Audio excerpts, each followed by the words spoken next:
Umran Malik 163.9 kilometre per hour रे bowling करिबार खबर प्रचार हला परे एही खबरटी सोशल मीडिया रे एबे निया भलिया भाइराल हेबारे लागि पड़िछि। भारतीय टीम न्यूजीलैंड विपक्ष 3 टिकिया T20 सीरीज खेलिबा पई न्यूजीलैंड रे पहुंच सारिछि एवं न्यूजीलैंड रो वेलिंगटन ठारे तार नेट प्रैक्टिस मध्ये आरंभ करि सारिछि। एही प्रैक्टिस सेशन रे देखिबा को मिलिथिला Umran Malik 163.9 kilometre per hour रे बोलिंग करथिले। एही खबर जतेबेले सोशल मीडिया रे भाइराल हेबाकू लागिला सेतेबेले भारतीय क्रिकेट फैन माने उमरान मलिक को शोएब अख्तरंकर रेकर्ड काटिबाकू नहीं कल्पना जल्पना आरंभ कर दैचंती।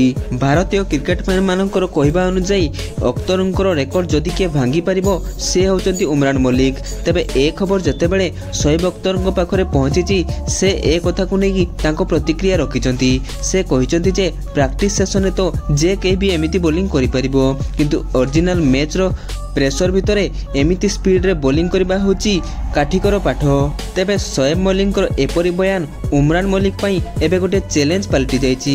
तेबे आपण माने कोन भाबुचंती उमरान मलिक शोएब अख्तरंकर एई प्रतिक्रिया रो उचित जवाब देई परिबे हमकु कमेंट बॉक्स माध्यम रे जणांतु एवं प्रत्येक दिन एमिति सब क्रिकेट अपडेट पाइबा पई वर्तमानी सब्सक्राइब करनियंतु नमस्कार ओडिसा को एवं वीडियो को वर्तमानी लाइक मध्य करनियंतु। धन्यवाद।